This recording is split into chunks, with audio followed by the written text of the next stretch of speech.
Dans certaines zones obscures du système solaire se cachent des mondes à la chimie complexe et si difformes qu'ils frôlent le bizarre. Le plus étonnant a été de découvrir la grande variété des objets qui habitent le système solaire.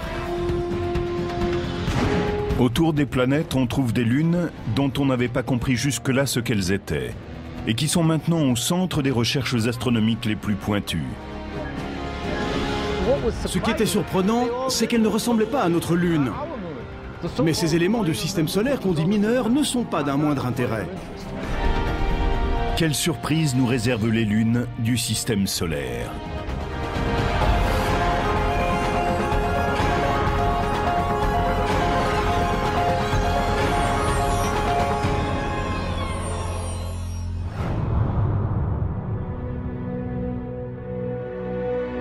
Le système solaire a toujours été un terrain fertile pour les écrivains de science-fiction.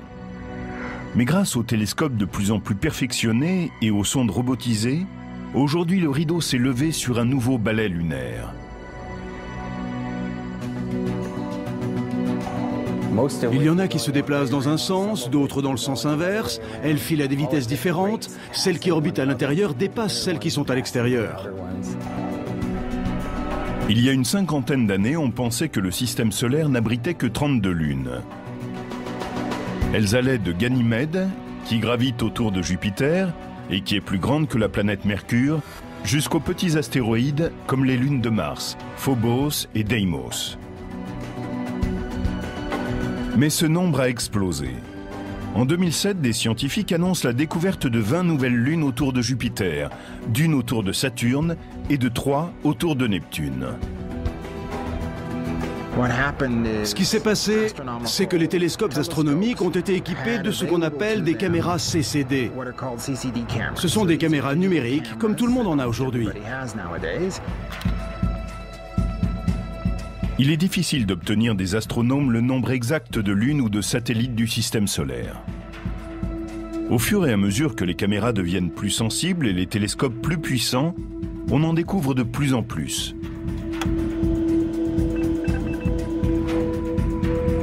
Elles sont classées en 2 grands groupes. Il y a celles qui tracent des orbites quasi circulaires au-dessus du plan de l'équateur de leur planète. Ce sont les lunes régulières. Notre Lune s'est formée lors d'un impact, mais toutes les autres se sont agglomérées à partir de la soupe gazeuse qui entoure leur planète parente. Un processus connu sous le nom d'accrétion. Un exemple classique de satellite régulier, ce seraient les lunes galiléennes de Jupiter. Io, Europe, Ganymède et Callisto. Le matériau qui allait donner naissance à Jupiter était un peu trop abondant. Le surplus s'est donc accumulé pour former les lunes. Les lunes irrégulières suivent des orbites inclinées et fortement elliptiques, dans le plan de l'équateur de leur planète. La plupart d'entre elles se déplacent de façon rétrograde, c'est-à-dire dans le sens des aiguilles d'une montre, alors que leur planète tourne dans l'autre sens. Phoebe, un satellite de Saturne récemment découvert, en est un parfait exemple.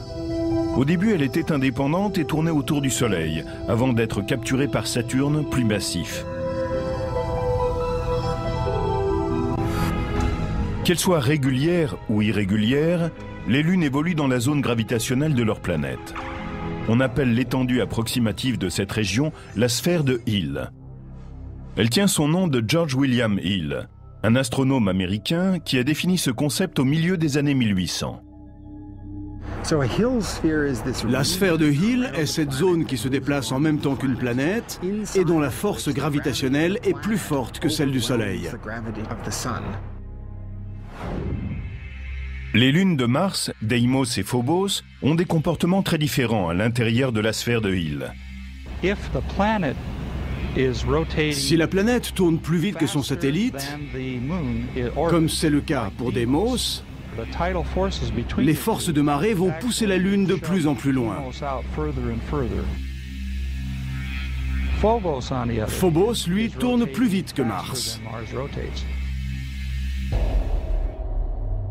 Ces petites lunes ont été découvertes en 1877 par un astronome américain, Asaph Hall.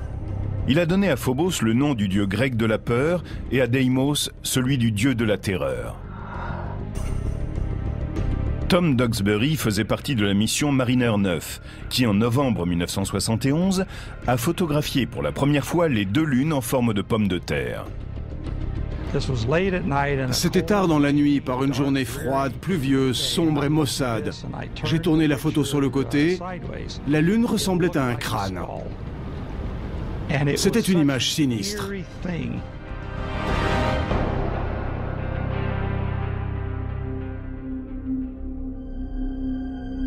Phobos poursuit une trajectoire fatale.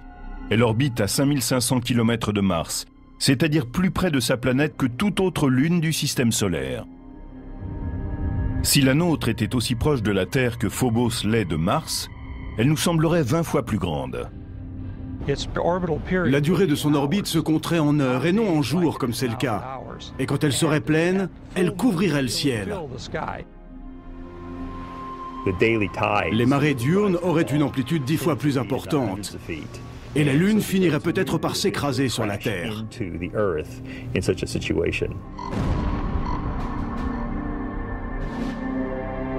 La situation délicate de Phobos est liée à un processus que l'on appelle l'accélération séculaire. Tandis que le satellite se déplace plus vite que Mars, des forces de marée s'élèvent à la surface de la planète qui attirent Phobos vers elle un peu plus à chaque orbite.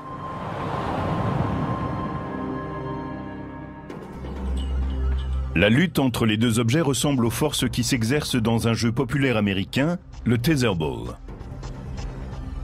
Imaginons que la balle soit la Lune, le poteau la planète, et que la corde entre le poteau et la balle représente la force de gravitation de la planète.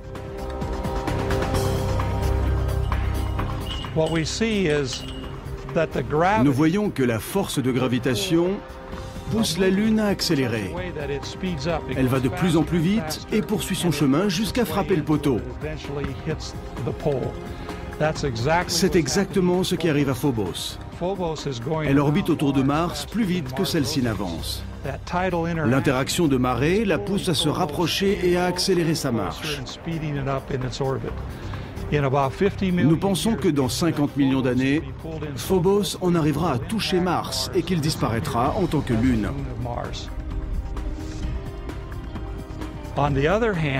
De son côté, Deimos, qui est plus à l'extérieur, avance plus lentement que Mars. Il déroule donc la corde dans un mouvement opposé et nous le voyons s'en éloigner progressivement. Il est possible que dans le futur, Deimos soit attiré loin de sa planète par la force de gravitation du Soleil. Et un jour peut-être, Mars n'aura plus de lune.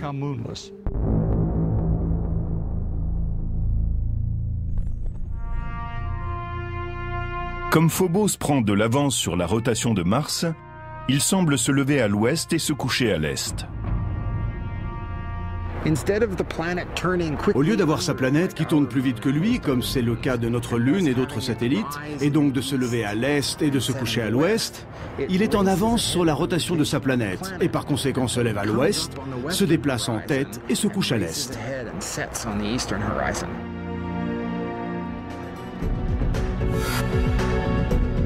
Il faudra au moins 50 millions d'années avant que Phobos ne disparaisse complètement. Avant cela, on aura peut-être commencé à coloniser Mars.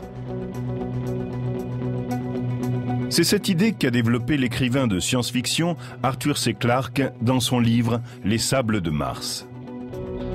Nous n'avons aucune véritable raison de coloniser Phobos, mais sa position fait de ce satellite une étape naturelle sur la route vers Mars. Du point de vue de la force gravitationnelle, il est beaucoup plus facile d'aller sur Phobos, où il n'y en a aucune, que de lutter avec celle de Mars pour se poser à sa surface. De Galilée à Stanley Kubrick, les planètes géantes du système solaire externe ont toujours enflammé l'imagination des créateurs. Mais en réalité, les explorer serait courir au suicide. La pression accablante de l'atmosphère très épaisse de Jupiter rendrait presque impossible tout mouvement. Pourtant, les satellites de ces monstres peuvent être des plateformes intéressantes pour leur exploration et même leur future colonisation. Ces prisonniers de la force gravitationnelle de Jupiter sont-ils des mondes hostiles? Y a-t-il une chance qu'ils abritent une forme de vie? Ou bien pourrait-il être un havre de sécurité pour les générations futures d'explorateurs planétaires? Jusqu'à une époque toute récente, on savait très peu de choses sur les lunes des géantes gazeuses et glacées. La plupart d'entre elles restaient cachées à l'abri de leur planète. Aujourd'hui, les télescopes et l'exploration spatiale nous révèlent un royaume peuplé par une foule de lunes. Certaines, sphériques, sont semblables à des planètes. D'autres, difformes, mesurent à peine 45 km de diamètre. Jupiter, la plus grande planète du système solaire, est un aimant pour les lunes. Elle s'est formée il y a près de 4,5 milliards d'années quand un nuage massif de gaz s'est effondré sur lui-même. Ce processus, appelé accrétion, a marqué les débuts du système jupitérien. La plus grande partie du gaz et du matériau qui tournoyait dans l'espace a commencé à former la planète. Et l'autre petite partie s'est rassemblée en amas, tourbillonnant dans l'orbite de Jupiter. Ces accrétions miniatures se sont ensuite solidifiées pour former ces lunes régulières, Io, Europe, Ganymède et Callisto. Une fois Jupiter formée, elle a commencé, grâce à sa force gravitationnelle, à faire entrer dans son cheptel de petits débris, reliquats de la naissance du système solaire primitif. Les planètes géantes se sont formées dans un environnement riche en gaz, là où une foule de petites épaves flottait dans le système solaire, prêtes à être capturées. Le nombre de lunes de Jupiter peut aller de 60 à 200, selon les spécialistes qui en font le compte. Il est clair que si l'on pouvait se placer à la périphérie de l'atmosphère gazeuse de Jupiter et regarder le ciel, on pourrait admirer le balai somptueux de ces lunes satellites. Ce serait merveilleux de pouvoir observer ces lunes. À certains moments, on verrait passer Io. Et lors d'un passage sur deux, on apercevrait en même temps Europe. Et une fois sur 4, on verrait aussi Ganymède. Un des satellites de Jupiter a été tellement maltraité par l'énorme masse de la planète qu'il a littéralement été éjecté vers l'extérieur. En février 2007, le vaisseau spatial New Horizons, en route pour Pluton, a dirigé ses télescopes vers Io. Celle-ci, qui est à peu près de la taille de notre Lune, orbite à une distance de 395 000 km de Jupiter. Elle se différencie des autres satellites de la grande planète gazeuse par ses éruptions volcaniques spectaculaires. La sonde New Horizons a pris des images détaillées de la lave brillante qui a coulé à la surface de Io et de l'immense panache de poussière, long de 350 km, qui s'élève au-dessus de la Lune en fusion. Comme toutes les lunes régulières de Jupiter, Io tire son nom de celui d'une maîtresse du dieu romain. Elle a été découverte par Galilée en 1610, puis photographiée pour la première fois par Pioneer 1 en 1974 et de nouveau par Voyager en 1979. Son activité trépidante a intrigué les spécialistes pendant des décennies. Chaque jour, à chaque seconde, une tonne de matériaux s'échappe de cette lune qu'est Io. C'est une machine phénoménale. J'aimerais pouvoir aller sur Io, mais ce serait très dangereux, chaud et sulfureux. Io est trop petite. Il est impossible qu'elle ait entretenu la fusion de son noyau depuis sa formation. Un autre processus mystérieux est responsable de cette chaleur. Il se peut que tout l'intérieur de Io soit en fusion, parce qu'elle est comprimée du fait qu'elle orbite autour de Jupiter. Ce phénomène est connu sous le nom de chauffage de marée. La force de gravitation massive de Jupiter provoque une friction interne du noyau de Io. De même qu'un sculpteur malaxe un morceau froid d'argile, Jupiter pétrit et masse Io en permanence. C'est comme si la grande planète reprenait sans fin son ouvrage. Si une lune est soumise au chauffage de marée, elle devient malléable. Elle peut être étirée comme l'argile et déformée par les forces gravitationnelles de sa planète. La surface de la Lune est froide. Elle se brise comme l'argile que l'on peut alors déchirer. Mais l'intérieur est chaud et peut littéralement couler, s'étirer, être malaxé par l'action gravitationnelle de la planète dont elle est le satellite. La plupart des lunes régulières ont des orbites circulaires. Le phénomène de chauffage de marée se produit lorsque le satellite suit une orbite plus allongée et que la distance qui le sépare de sa planète change radicalement au cours d'une même révolution. On observe ce type d'orbite excentrique lorsque les forces gravitationnelles viennent la perturber. Quand une lune subit une orbite excentrique, c'est-à-dire une orbite qui n'est pas circulaire, tantôt elle se rapproche et tantôt elle s'éloigne de la planète. Et quand elle en est très proche, elle est comprimée et mise en pièces.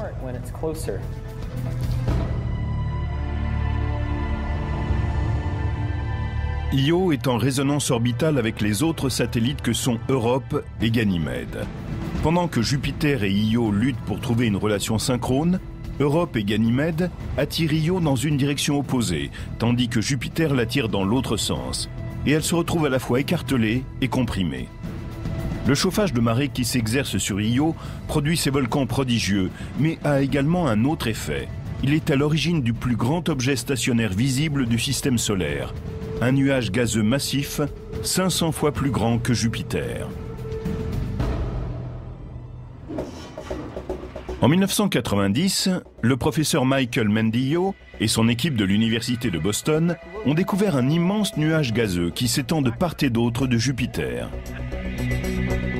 Ils ont été les premiers à photographier en entier la nébuleuse, ainsi qu'à découvrir son origine et le mécanisme qui lui permet de se développer.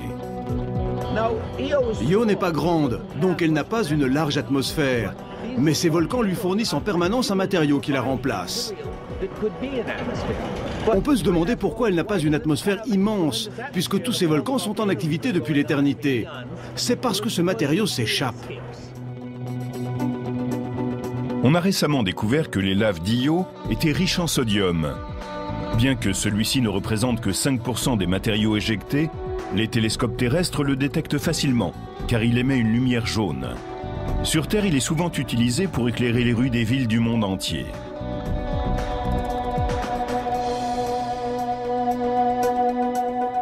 Le sodium et les autres molécules gazeuses sont bombardés d'électrons du puissant champ magnétique de Jupiter. Les électrons et les protons ionisent certaines de ces particules. À présent sous forme de plasma, ces ions sont emportés par la magnétosphère puissante de Jupiter. Et leur vitesse augmente rapidement lorsqu'ils sont capturés par le champ magnétique de la planète.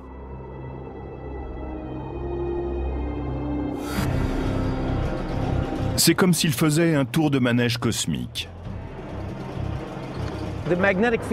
Les lignes de champ magnétique ont des pôles ici et un peu partout. L'atome de sodium est ramené avec cet électron. Maintenant, je suis dans le tore de plasma de Jupiter avec les autres ions et électrons qui ont déjà été capturés. Les ions et les électrons se combinent à nouveau. Ce qui est neutre n'est pas emprisonné par le champ magnétique et en sort à une vitesse encore plus grande. Cela suffit pour échapper à Jupiter. Et ils forment le plus grand nuage gazeux visible et permanent du système solaire. Si nous pouvions voir à l'œil nu cette nébuleuse, elle prendrait la place de 12 lunes dans le ciel nocturne. Elle est tellement immense que Mendillo et son équipe ont créé un télescope spécifique pour pouvoir l'étudier. Pour disposer d'un grand champ de vision, vous n'avez besoin que d'une petite lentille, comme d'une paire de jumelles. En 1991, le télescope était peut-être d'un type courant, mais sa caméra était très sophistiquée et même révolutionnaire pour l'époque, puisqu'il s'agissait d'un appareil numérique. Une fois que vous avez une image en binaire, vous pouvez faire toutes sortes de choses. Mendillo et son équipe savaient qu'il y avait du sodium dans la nébuleuse. Il y en a aussi dans l'atmosphère de la Terre. Ils ont ainsi comparé les images numériques des atmosphères de Jupiter et de la Terre et mis au point une image de la nébuleuse. Avant, c'était très difficile. On n'avait que 2 photos, 2 feuilles de papier. Maintenant, avec ces caméras numériques, la façon dont nous pouvons produire les images a changé du tout au tout. Io, d'un point de vue esthétique et scientifique, serait une destination fascinante. Mais son environnement hostile représente sans doute un obstacle incontournable. Même une sonde robotisée aurait des difficultés à se poser parmi les fissures éruptives du satellite. Mais il existe une autre lune en orbite autour de Jupiter qui pourrait accueillir une mission d'exploration et peut-être même abriter des formes de vie extraterrestres. Europe est un des objets les plus fascinants et les plus énigmatiques de notre système solaire. Elle ne ressemble à aucun autre endroit. Et bien sûr, on ne trouve rien de tel sur la Terre. Quand on voit les images qui ont été prises de sa surface, on observe des fissures, un terrain très modelé et même chaotique. Il y a aussi comme des icebergs dans certaines zones. Nous savons qu'Europe est une lune extraterrestre. Pourrait-elle aussi abriter des formes de vie extraterrestres? Europe orbite à 400 000 km de Jupiter, 2 fois plus loin que Io. Et elle est, comme sa cousine au volcan actif, modelée par les forces de marée. C'est Jupiter qui a le plus d'influence. Sa masse, comme un amant insistant, tire le satellite vers lui. Europe résiste avec sa propre force de gravitation, et les deux objets vivent en symbiose à des centaines de milliers de kilomètres au-dessus de la gazeuse géante. Mais il n'y a pas que Jupiter qui attire Europe. La petite Io et Ganymède, son homologue plus grande, tirent Europe dans d'autres directions. C'est le même phénomène de résonance orbitale que celui qui agit sur Io. Mais les conséquences en sont très différentes sur Europe. Il fait très froid à l'extérieur, moins 300 degrés à certains endroits, mais la Lune est chaude à l'intérieur. Et ce qu'on voit remonter à sa surface est aussi ce qui la rend si intéressante. On y trouve de l'eau. Une eau liquide venue d'un océan souterrain qui suinte et crée sur Europe une couche de glace comme une surfaceuse dame une patinoire. On pense que l'océan d'Europe n'a que 15 à 25 km de profondeur. Sur Terre, l'eau a été le berceau de la vie. Pourrait-il en être de même sur Europe ou sur d'autres lunes? Les océans glacés des satellites sont peut-être l'habitat le plus répandu dans l'univers. Les objets tels que la Terre sont sans doute assez rares, mais les lunes glacées sont probablement légion. En février 2007, le vaisseau spatial New Horizons, en route vers Pluton et les régions éloignées du système solaire, a réussi à se rapprocher suffisamment d'Europe pour envoyer sur Terre des images stupéfiantes. Ce n'est que lorsque le Soleil se lève ou se couche derrière Europe que l'on peut voir ces immenses formes géologiques qu'on appelle des crop circles. Ils sont très grands. Si vous décidiez de traverser un de ces cercles, vous descendriez d'abord doucement pour vous retrouver à quelques 30 mètres plus bas, et ensuite vous remonteriez au niveau initial. La ressemblance entre ces crop circles et les mystérieuses figures que l'on trouve ici et là sur la Terre s'arrête lorsqu'on en vient à leur taille. En effet, sur Europe, ils mesurent entre 3000 et 4500 km de diamètre. Pourtant, ils sont trop petits et trop réguliers pour être des cratères d'impact, car les astéroïdes, comme les comètes, ont des formes et des tailles différentes. Les crop circles d'Europe se ressemblent tous d'un point de vue géologique. Sans en avoir aucune preuve, on pense que Jupiter pourrait être à l'origine de ces formes, à cause de sa masse. Il se pourrait que la glace qui recouvre Europe ne s'enfonce pas jusqu'au cœur du satellite. Comme un iceberg sphérique, elle flotterait sur un océan localisé sous sa surface. La région polaire aurait été plus ou moins modelée par Jupiter et lentement étirée vers l'équateur au fil des siècles. C'est ainsi que l'on trouve une ligne de crop circles qui s'étend de cette zone jusqu'à l'équateur. Si la croûte glaciaire d'Europe ressemble aux icebergs terrestres, la partie immergée devrait être très importante. Cette hypothèse aurait d'immenses conséquences pour les explorations futures. Cela signifie qu'il y aurait en dessous 8 à 9 fois ce volume de glace. On en arrive à des dimensions impressionnantes. La théorie de l'iceberg s'appuie sur l'hypothèse que l'océan, situé sous la surface d'Europe, peut être facilement atteint lorsqu'on tapote la fine croûte gelée. Les données que nous obtiendrons grâce au radar et aux rayons ultraviolets nous donneront des informations importantes avant même qu'un vaisseau spatial puisse atteindre la surface d'Europe. Les futurs explorateurs devront chercher les points chauds et les endroits où ce mystérieux océan a pu remonter à la surface et ensuite trouver le moyen d'y plonger. Il pourrait choisir d'établir une base d'opération sur Ganymède, la plus grande lune de Jupiter. Comme Phobos pourrait être une étape dans l'exploration martienne, Ganymède pourrait l'être dans le système jupitérien. Elle est plus grande que Mercure et sa force de gravitation est plus proche de celle de la Terre que de celle des satellites de Jupiter. Bien qu'elle soit en résonance orbitale avec Io et Europe, elle est assez éloignée de Jupiter pour être moins affectée par les forces de marée de la géante gazeuse. Sur Ganymède, on pourrait se poser dans un grand cratère et construire une base protégée par une coupole à l'abri des particules chargées du système jupitérien. Ainsi, on sera en lieu sûr pour étudier Ganymède, son champ magnétique, l'intérieur du satellite, sa géologie, ainsi que le système jupitérien dans son ensemble. Ganymède est la seule lune du système solaire qui ait son propre champ magnétique. Pour cela, elle doit nécessairement avoir une masse suffisante et un noyau intérieur chaud. Sa masse est évidente, mais la source de cette chaleur reste une énigme. Ganymède est affectée à la fois par les forces de marée de Io et d'Europe.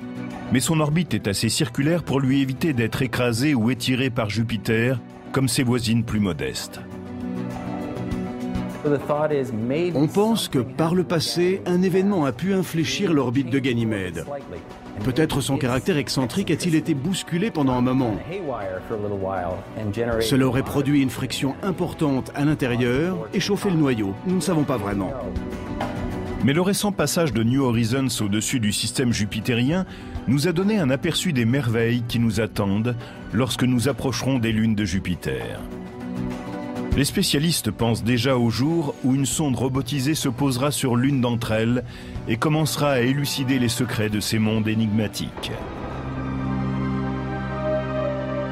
Une lune glacée tourne aussi autour d'une autre géante gazeuse, Saturne.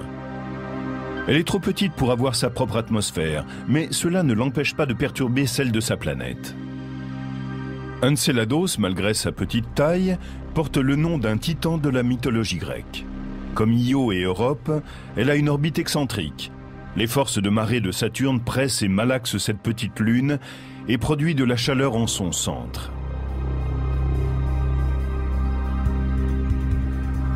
Mais contrairement à Io, elle ne rejette pas le matériau en fusion en un grand nuage gazeux.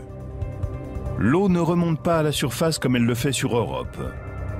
Non, Enceladus crache des panaches d'eau glacée dans l'atmosphère de Saturne. Nous n'appelons pas cela un volcan.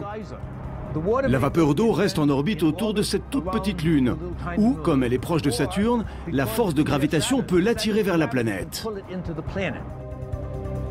Après avoir travaillé sur le Torrey d'Io, Michael Mendillo et son équipe de l'Université de Boston se sont intéressés à l'influence d'Enceladus sur l'atmosphère de Saturne.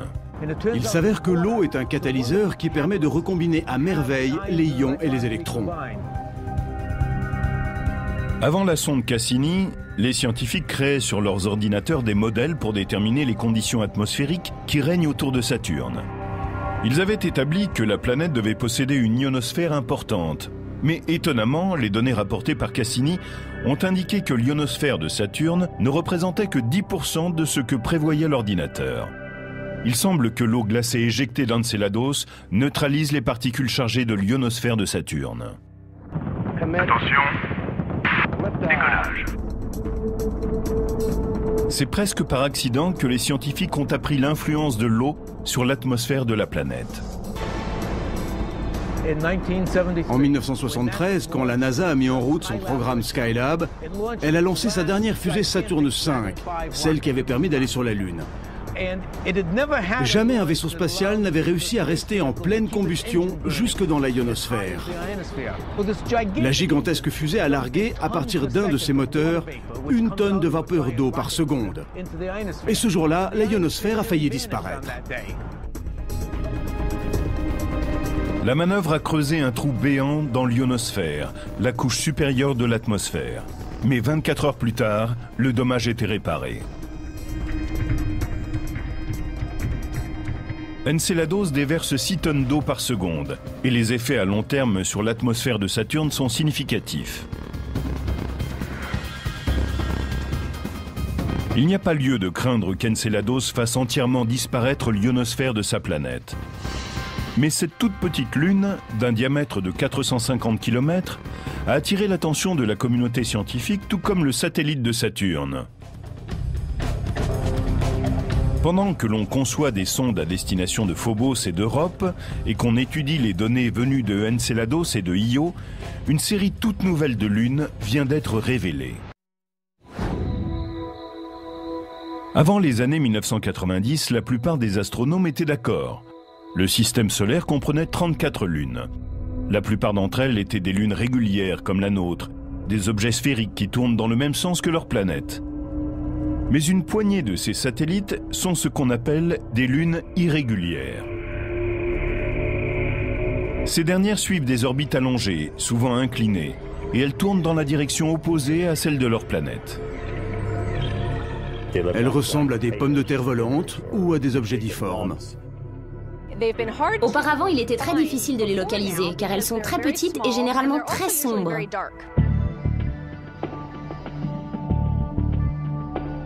En l'espace d'une décennie, l'avènement de la photo numérique et le développement des télescopes à masque codé ont transformé l'étude des lunes du système solaire. Brett Gladman, de l'Université de la Colombie-Britannique, a découvert sa première lune irrégulière en 1997 à l'observatoire du Mont Palomar. Depuis, il a mis en lumière 17 objets du système solaire qui étaient auparavant cachés. Pour détecter des objets dans le système solaire externe, on observe les mouvements qu'ils décrivent par rapport aux étoiles et aux galaxies stationnaires qui sont à l'arrière-plan. Vous prenez une photo du ciel, vous attendez 1 heure, et vous prenez une autre photo. Aucune des étoiles de la galaxie n'aura bougé, mais les objets éloignés du système solaire externe auront changé de place entre les deux images de façon significative. En comparant les deux photos, on peut voir quelque chose qui ressemble à une cible mouvante. L'objet peut être une comète ou un astéroïde, ou une nouvelle lune irrégulière s'il tourne autour d'une planète de façon rétrograde. Il y a une autre différence importante entre les lunes régulières et irrégulières. Ces dernières ont été capturées.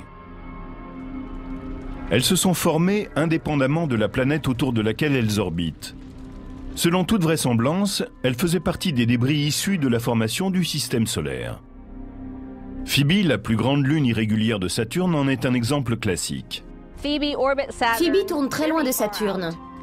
Elle a une orbite elliptique très inclinée et elle avance de façon rétrograde. Les images de Voyager suggéraient que cet objet pouvait être un astéroïde. Donc, on a pensé que c'était peut-être un astéroïde capturé. Maintenant, grâce à la sonde Cassini, nous savons qu'il s'agit d'un corps glacé très riche en eau. Cela exclut l'idée que l'objet vienne de la ceinture d'astéroïdes. On pense aujourd'hui que Phoebe serait née dans la ceinture de Kuiper, qui s'étend aux frontières du système solaire. La ceinture de Kuiper est composée de petits corps, des débris venus de la formation du système solaire. Elle tourne autour du Soleil, au-delà de l'orbite de Neptune. Mais il existe une autre théorie totalement différente. Il est probable que Phoebe, après sa formation, ait d'abord suivi sa propre orbite autour du Soleil. Et c'est là qu'elle aurait été capturée pour orbiter autour de Saturne. Car la plupart des objets qui se sont formés à proximité de la planète géante sont venus se fondre en elle ou ont été éjectés du système solaire. Phoebe aurait donc été fabriquée à partir de débris planétaires qui flottaient autour de Saturne, lors de sa naissance.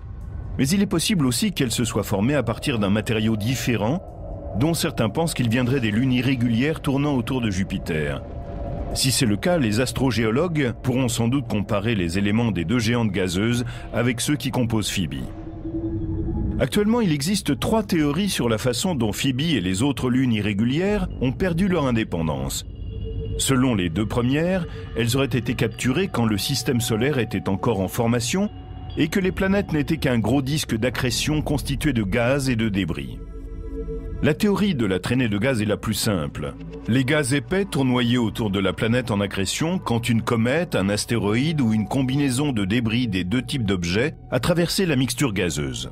Nous savons que les satellites réguliers des planètes géantes sont rassemblés en un grand disque d'accrétion que l'on retrouve autour de chacune d'entre elles, tel un petit système solaire en formation.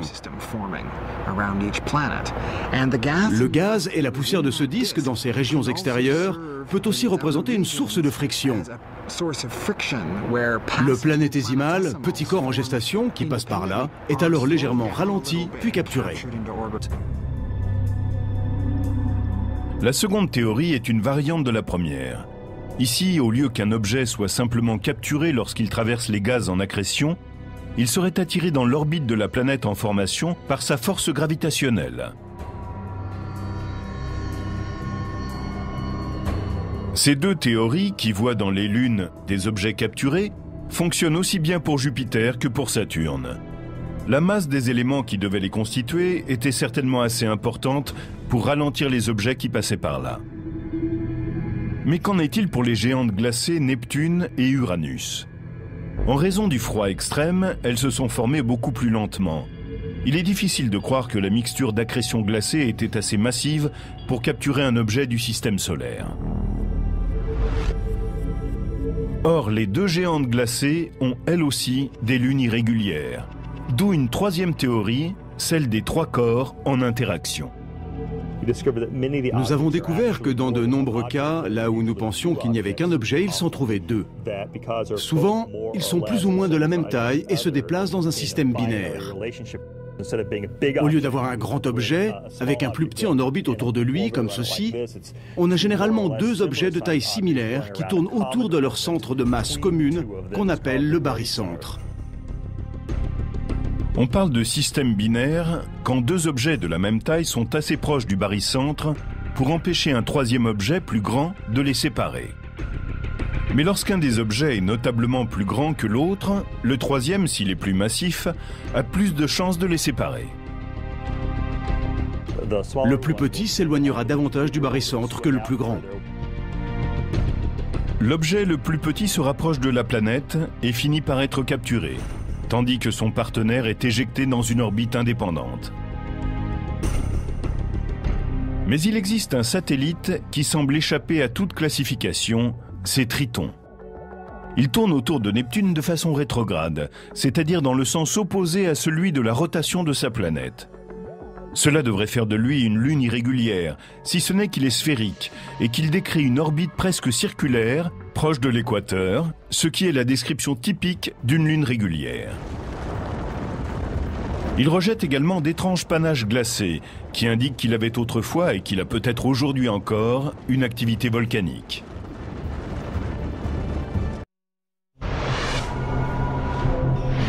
Avant que Voyager 2 ne s'aventure aux confins du système solaire, Triton, satellite de Neptune, était considéré comme un objet mort, constitué de roches et de la taille de notre Lune. Mais la sonde spatiale a transmis des images qui ont révélé aux scientifiques stupéfaits des montagnes, des lignes de failles, des fissures, témoignant d'un mouvement tectonique ainsi que d'une atmosphère d'une grande épaisseur. Les phénomènes géologiques que l'on associe généralement aux grandes planètes chaudes pourraient donc exister sur une lune glacée légèrement plus petite que la nôtre. En 1989, Voyager n'a pas détecté de volcan actif. Pourtant, comme sur Enceladus, satellite de Saturne, des geysers jaillissent régulièrement à la surface de Triton. Ce qui est réellement étonnant ici, ce n'est pas simplement le phénomène géologique en soi, c'est surtout le fait qu'il se produise sur une lune irrégulière. La plupart des grandes lunes du système solaire sont des satellites réguliers. Mais il y a une exception très importante, c'est Triton, la plus grande lune de Neptune, qui orbite dans le mauvais sens. Donc on pense que Triton est un objet capturé. On aurait ainsi une lune capturée qui se comporterait comme une lune régulière. Mais comment un objet de la taille de Triton aurait-il pu ralentir sans traverser l'atmosphère de Neptune ni entrer en collision avec la planète glacée ?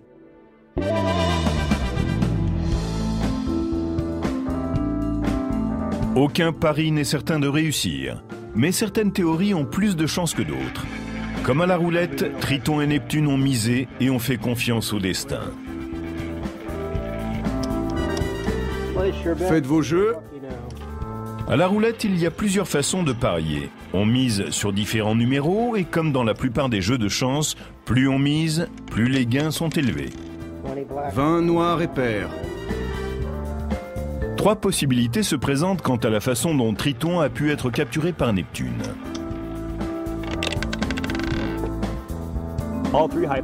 Trois hypothèses sont valables d'un point de vue physique. La première semble la plus complexe. La période au cours de laquelle Neptune avait autour d'elle un disque de gaz et de poussière susceptible de capturer un objet comme Triton en formation a été très courte. La fenêtre de temps est très étroite. C'est comme parier sur le zéro vert à une table de roulette. Il est plus probable qu'à un certain moment de l'histoire du système solaire, le matériau qui allait constituer Triton se soit écrasé sur un satellite glacé régulier de taille moyenne. Et c'est de cette collision qu'est donc né Triton. C'est comme lorsqu'on parie sur le premier tiers de la table de roulette. On a une chance sur 3.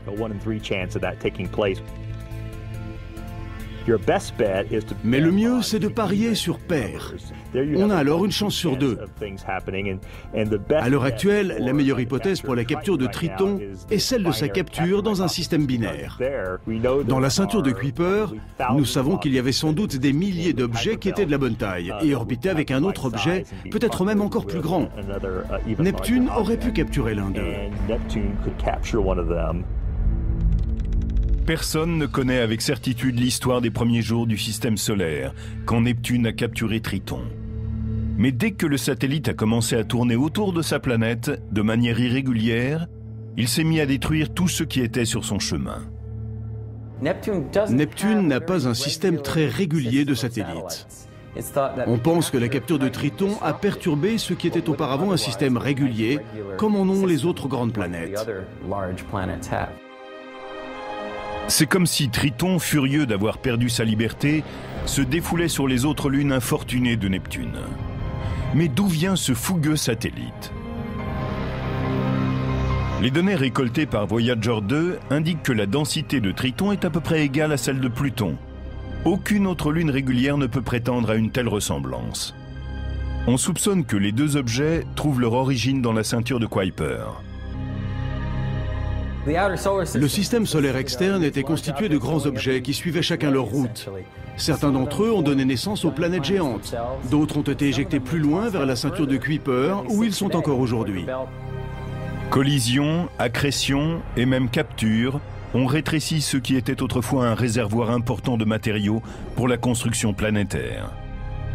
Très tôt dans l'histoire du système solaire, la ceinture de Kuiper a sans doute été habitée d'objets beaucoup plus grands qu'aujourd'hui, dont la masse était peut-être 50 fois celle de la Terre, alors que maintenant, sa masse est inférieure à celle de la Terre. Ce qui reste de la ceinture de Kuiper est aussi vieux que le système solaire lui-même. Le matériau dont sont faits les objets binaires, les restes de collision et même certaines lunes extraterrestres n'a pas changé depuis plus de 4 milliards d'années. Il est stupéfiant de voir à quel point les lunes sont toutes différentes dans le système solaire externe. La première fois que je me suis retrouvé dans un centre d'astronomie dans les années 1960, aucun de ces satellites n'avait encore été découvert. Ils n'étaient que de petits points dans l'objectif du télescope et nous ne savions pas combien ils étaient différents. Nous quittons les régions glacées du système solaire et revenons sur Terre, intimidés par l'étendue de l'univers et la grandeur des planètes. Il est bon de s'arrêter un instant et de se retourner sur ces petits objets qui peuplent l'obscurité. Ces lunes extraterrestres dont on a découvert tardivement la nature renferment des énigmes qui n'attendent que la curiosité humaine pour être résolues.